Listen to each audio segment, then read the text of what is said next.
제1장 은혜 없이 하루도 살 수 없다. 제1절 은혜의 심장.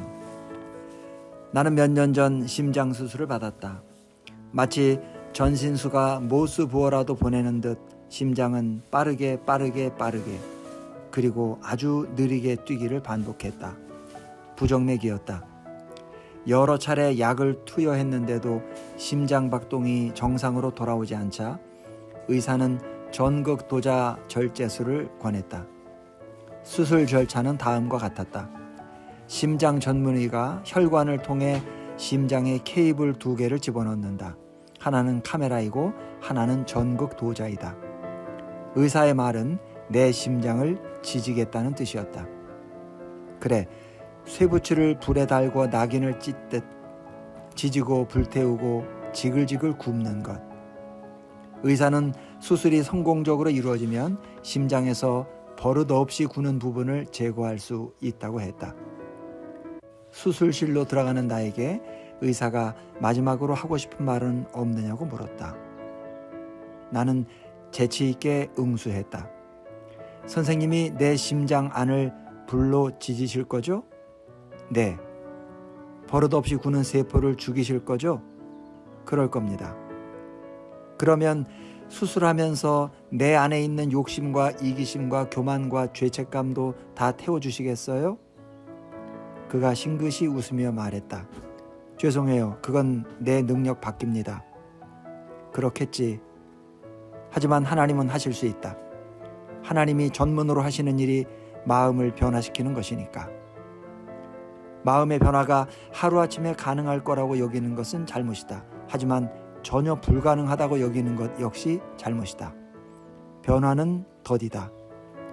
아하라는 깨달음과 돌파구까지의 간격은 멀다. 하지만 변화는 일어난다. 디도서 2장 11절은 이렇게 말씀한다. 모든 사람에게 구원을 주시는 하나님의 은혜가 나타났다. 수문은 열렸고 물은 방류되었다. 당신에게 은혜가 밀려오는 것은 시간 문제다. 자, 이제 준비가 되었는가? 상황 1. 당신은 어둠을 노려본다. 남편은 옆에서 쿨쿨 자고 있다. 머리 위로 천장에 선풍기가 돌아가는 소리가 들린다. 15분 후면 자명종이 울릴 것이다. 대포에 장전된 광대가 된 느낌이다. 오늘 일과가 시작되면 당신은 회사 회의와 상사, 아이의 야구 연습이라는 서커스를 향해 날아갈 것이다. 없는 시간을 쪼개어 아침도 짓고 계획도 세우고 일도 할 텐데 도대체 인생이라는 것의 의미를 잘 모르겠다. 어디에서 와서 어디로 가는지. 탄생과 질병과 죽음. 당신은 왜라는 물음으로 잠을 이루지 못한다. 남편은 세상 모르고 자고 있고 세상은 당신을 기다리고 있고 당신은 가만히 노려보고 있다. 상황 2.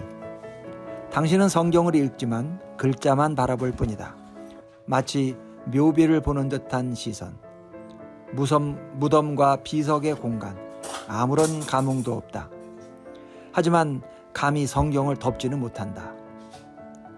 날마다 무거운 마음으로 성경을 펼치고 의무감에서 기도와 회개와 헌신을 반복한다. 하나님이 생명책에서 당신의 이름을 지우실까봐 두려워 어느 것 하나라도 빠뜨릴 수 없다. 상황 3. 당신은 딸의 사진을 손가락으로 어루만진다. 딸이 5살 때 찍은 사진이다. 여름 햇볕 때문에 뺨에는 죽은 깨가 가득하다. 따내린 머리에 슬리퍼를 신은 딸. 벌써 20년 전이다. 그 사이에 당신은 결혼을 3번 했다. 수없이 비행기를 탔고 수많은 이메일을 보냈다. 오늘 저녁 딸은 또 다른 아버지와 함께 식장으로 입장할 것이다.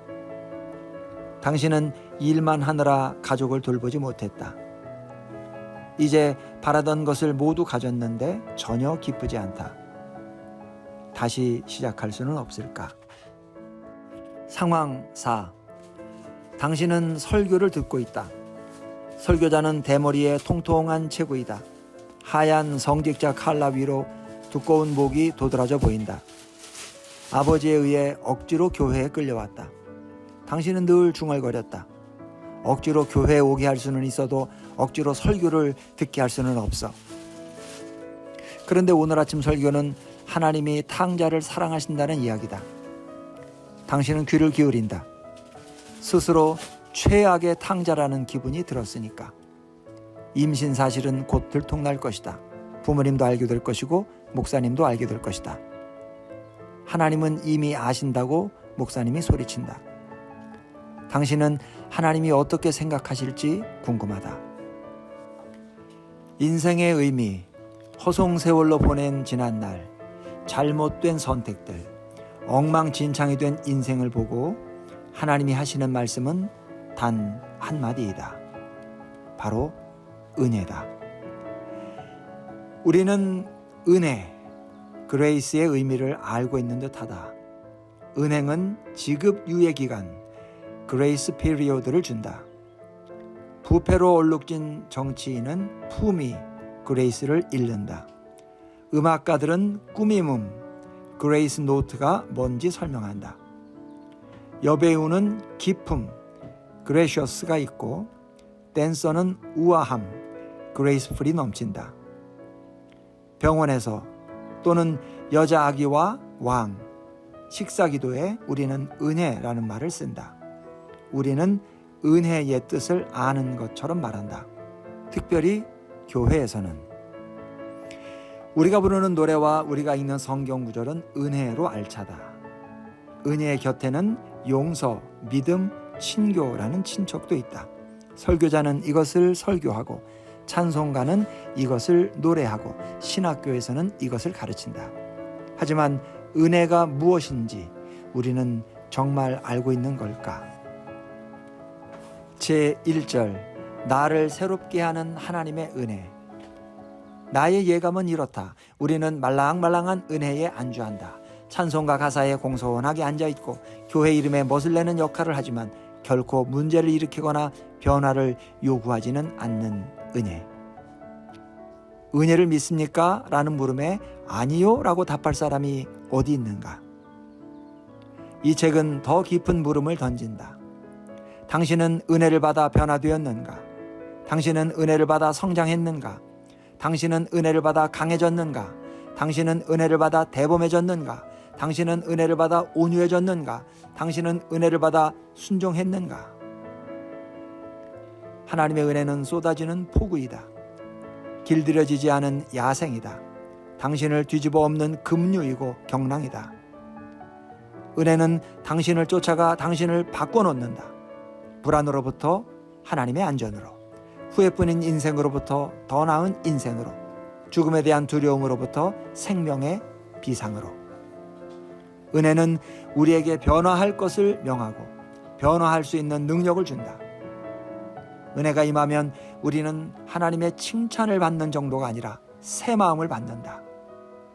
그리스도께 마음을 드리라. 그분은 은혜로 갚아주실 것이다. 에스겔서 36장 26절은 이렇게 말씀한다. 또 새 영을 너희 속에 두고 새 마음을 너희에게 주되 너희 육신에서 굳은 마음을 제거하고 부드러운 마음을 줄 것이다. 영혼의 심장이식이라 부를 만하지 않은가? 타라 스토치는 이런 기적에 대해 누구보다 잘 알고 있다. 2010년 봄 타라의 딸 테일러는 13살에 스키 사고로 목숨을 잃었다.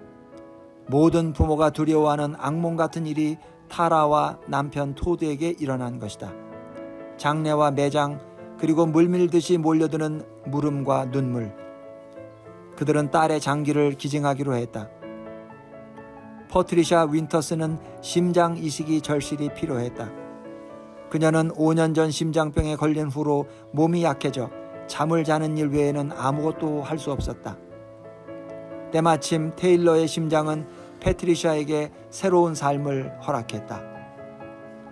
타라는 바라는 게 하나뿐이었다. 바로 딸의 심장이 뛰는 소리를 들어보는 것이다. 타라와 토드는 댈러스에서 피닉스로 날아가 퍼트리샤의 집에 갔다. 두 어머니는 벅찬 가슴으로 서로 오랫동안 껴안았다. 퍼트리샤는 타라와 토드에게 청진기를 건넸다. 그들은 건강한 심장의 박동을 숨죽이며 들었다. 그것은 누구의 심장이었을까? 딸의 심장 소리가 아니었을까? 비록 다른 사람의 몸 안에 있지만 그것은 딸의 심장이다. 마찬가지로 하나님이 당신의 심장 박동을 들으실 때도 그분은 하나님의 아들의 살아있는 심장 소리를 들으시는 것이 아닐까? 바울이 했던 말 그대로다. 이제는 내가 사는 것이 아니요 오직 내 안에 그리스도께서 사시는 것이라. 사도 바울은 자신의 내면에 자리한 그리스도의 철학이나 사상, 영향력만을 느낀 것이 아니라 예수님의 존재를 느꼈다. 그리스도가 들어오신 것이다. 그분은 지금도 변함이 없으시다. 은혜가 임하면 그리스도가 들어오신다. 바울은 이렇게 노래했다. 너희 안에 계신 그리스도시니 곧 영광의 소망이니라. 제2절 내 안에 계신 그리스도의 약속. 나는 오랫동안 이 사실을 놓치고 있었다. 나는 그리스도가 나를 위하신다, 나와 함께 하신다, 나를 인도하신다 하는 말은 모두 믿었다. 그리고 나는 그리스도의 곁에서, 밑에서 그리스도와 함께 일한다는 것도 알았다. 하지만 그리스도가 내 안에 계신다는 것은 상상도 못했다. 성경 지식이 부족해서도 아니었다. 그리스도가 우리 안에 계신다는 말은 바울이 216번, 요한이 26번이나 했다. 그리스도는 우리를 사랑하실 뿐 아니라 우리와 하나가 되고자 하신다. 누구든지 예수를 하나님의 아들이라 시인하면 하나님이 그의 안에 거하시고 그도 하나님 안에 거하느니라. 다른 종교나 철학은 이런 주장을 하지 않는다. 창시자가 추종자들 안에 살아있다고 말하는 운동은 세상에 전무하다. 마호메트는 무슬림들 안에 살지 않는다. 석가는 불교도들 안에 살지 않는다. 플레이보이를 창간한 휴 해프너는 쾌락을 추구하는 향락주의자들 안에 살지 않는다. 그래도 그들이 영향은 주지 않을까? 가르침은 주지 않을까? 유혹은 하지 않을까? 그렇다. 하지만 그들이 사람에게 들어가서 살까? 천만에. 하지만 그리스도인은 이 심오한 약속을 믿는다. 그리스도인은 그리스도가 들어와 계시는 사람이다. 우리는 예수 그리스도의 사람이다. 우리는 그분에게 속했다. 하지만 그 이상으로 우리는 점점 더 그분으로 변한다. 그분은 우리 안에 들어와 우리의 손과 발을 움직이신다. 우리의 생각과 혀를 쓰신다. 부서진 것을 거룩한 것으로, 고물을 보물로. 우리는 그분이 무언가를 바꾸시는 것을 느낀다. 잘못된 결정과 비참한 선택에 새로운 목적이 생긴다. 서서히 새로운 형상이 드러난다. 유진 피터스는 로마서 8장 29절 말씀을 이렇게 번역했다. 하나님은 처음부터 자신이 하실 일을 분명히 하셨습니다. 처음부터 하나님은 그분을 사랑하는 사람들의 삶을, 그분 아들의 삶을 본떠 빚으시려고 결정해 두셨습니다. 그분의 아들은 그분께서 회복시키신 인류의 맨 앞줄에 서 계십니다. 당신의 가슴을 열어 고통과 교만으로 망가진 심장을 드러내고 자신의 심장을 대신 이식하시는 심장 전문의 하나님의 은혜다. 그분은 나에게 변화를 요구하시기보다 내 안에서 변화를 만드신다. 우리가 깨끗해야 하나님이 받아주실까? 아니다. 그분은 우리를 받아주시고 깨끗하게 씻기신다. 하나님의 목표는 단순히 당신을 하늘나라로 데려가는 것만이 아니라 당신 안에 하늘나라를 펼치시는 것이다. 이것이 얼마나 다른가? 원수를 용서할 수 없는가? 내일이 두려운가? 당신의 과거를 용서하기가 쉽지 않은가? 당신이 불가능하다고 여기며 할 수 없는 것을 그리스도는 너끈히 하실 수 있다. 그분은 타락한 당신을 은혜로운 삶으로 적극 인도하신다. 은혜를 받아 은혜를 베푸는 삶으로, 용서를 받아 용서를 베푸는 삶으로, 깊은 안도의 한숨. 자주 넘어지지만 좌절하는 법은 결코 없다. 은혜는 예수님이 전부이다. 그분이 살아계시기에 은혜가 살아있고, 그분이 일하시기에 은혜가 일하고, 그분이 중요하시기에 은혜가 중요하다. 그분은 죄악의 임기를 만료시키시고 묘지에서 승리의 춤을 추신다. 은혜로 구원받았다는 것은 사상이나 교리, 신조, 교회 등록이 아니라 그리스도를 받아들이는 사람이라면 어느 누구라도 하늘나라로 데려가시는 예수님에게 구원받았다는 뜻이다. 손가락을 부딪혀 요란스레 딱 하고 소리를 내는 것으로, 종교적인 주문을 반복해서 읊조리는 것으로, 몰래 악수를 하는 것으로 은혜를 받을 수 없다. 은혜는 사람이 조종할 수 없다.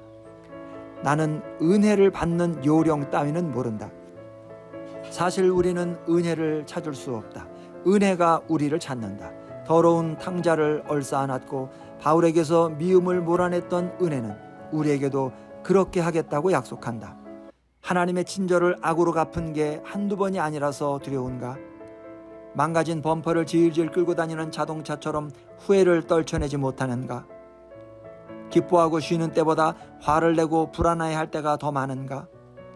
무엇보다도 엉망진창이 된 당신의 인생을 하나님도 고칠 수 없다고 의심하는가? 당신은 하나님의 은혜가 절대적으로 필요하다. 자, 이제 은혜를 받을 준비가 되었는가?